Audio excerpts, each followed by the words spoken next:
So the question is this a real debate or just political posturing? Earlier, I was joined by Carla Howe, political director for the National Libertarian Party, and Michael Shank, adjunct faculty and board member at George Mason University's School for Conflict Analysis and Resolution. I started by asking Michael about the President Obama spending 6 years and not bringing up this idea of free community college and only doing it now that he no longer has control of Congress. I asked Michael, is this just posturing? Obama is certainly trying to make a historic speech. This was a unifying speech post-Ferguson and post-November elections that left the country very divided, very partisan.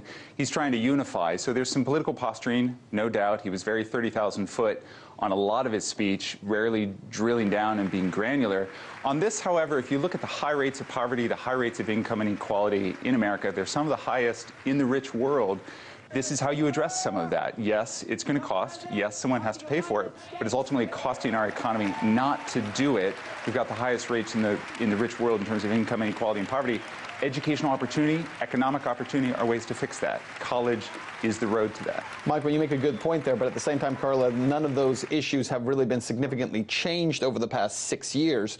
Suddenly, when you no longer have the ability, because let's face it, the fact that the president brings it up now, he's pretty much unable to get this accomplished, is he not? He is unable to get it accomplished, but more to the point is he's ignoring the real root cause of unemployment. It's not that we need more money in college. We're spending way too much on college. We need to get the government out of the way so that people can create jobs. That's the fundamental issue here. Let's talk about this other form of kind of political posturing, the discussion about raising taxes. This will go into some of what you all were touching on. Raising taxes on the highest income earners in order to bring in some $320 billion in revenue. Listen here. As Americans, we don't mind paying our fair share of taxes as long as everybody else does too. But for far too long, lobbyists have rigged the tax code with loopholes that let some corporations pay nothing while others pay full freight. They've riddled it with giveaways that the super rich don't need while denying a break to middle-class families who do. This year we have an opportunity to change that. When he starts talking about wanting to institute something like $320 million in new taxes on the wealthiest Americans in order to offset for others, any chance any of that's going to make it through this new Republican Congress? I don't believe so, and I don't favor raising taxes on anybody. What I do favor is simplifying the tax code and making it flatter and fairer. You talk about increasing taxes in a time of an economic slowdown, which we have right now. Small businesses, middle class are hurting. I'm a business guy. I employ 140 people back home. I've been in business 44 years. It's tough right now. And 80% of the business in America are small businesses, and they're hurting. And we don't need tax increases. We need tax decreases. So, Carla, let me come back to you here. The president knows, he's got to know, he's never going to get this through a Republican Congress. Is part of this a political game to say, over the next 2 years, we're going to continue to reinforce the idea of the Republican Party as the party of the out-of-touch, rich white guy? Well, what they're trying to do, he's trying to do is divide taxpayers and create class warfare, ignoring the fact that all Americans are dramatically overtaxed. What the Libertarian Party candidates are calling for is ending the federal income tax, balancing the budget. That means rolling back spending to 1998, the Clinton years, not that long ago, and this will give everyone tax relief and reduce the government, which means we will have a bigger, more thriving private sector and many more jobs. Certainly, Michael, the president could have called for any of this over the past 6 years, and yet waits till now. Is he putting now the Republican Party in that position of again looking calloused and out of touch? I think, again, political posturing, but there are some issues that have to be addressed. Loopholes, many corporations paying negative tax rates because they're using these loopholes to skirt essentially the IRS, but also some taxes need to be balanced out more fairly. Capital gains is a good example where people are not paying what you would pay for what a worker would get in terms of his income tax, capital gains, much lower, half that rate, what average Americans are paying. You know, I would have liked him to see go further and even address a carbon tax. Wall Street Journal writer yesterday was talking about even a carbon tax could be feasible. So there are some taxes that do need to be addressed. Let's shift now to the president's discussion about ISIS, or ISIL as he calls them, the president asking for the authorization to use military force.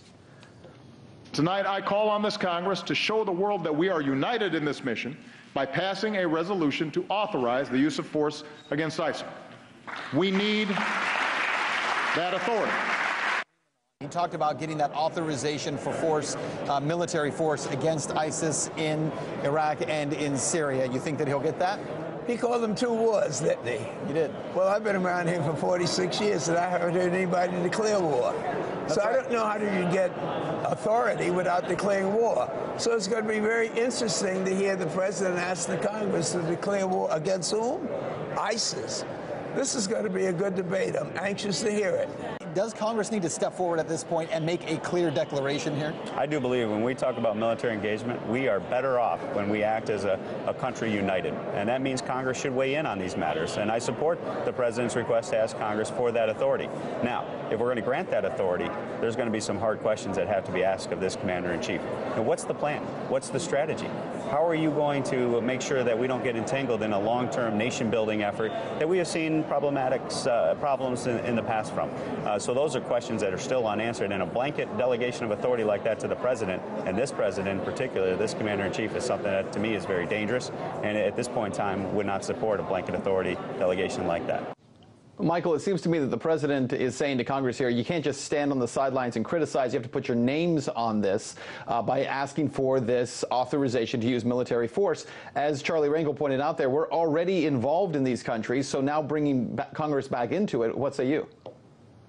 You're absolutely right. Your correspondent's call for clarity is key. The 2001 authorization for use of military force allowed us to wage war anytime, anywhere with anyone.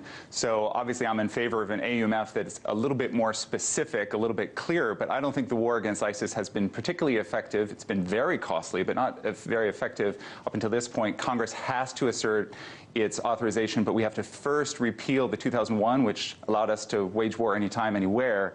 Look at its effectiveness going forward and then rethink. But yeah, Charlie Rangel is right. We have to get more involved. We have to call it a war first before we authorize it.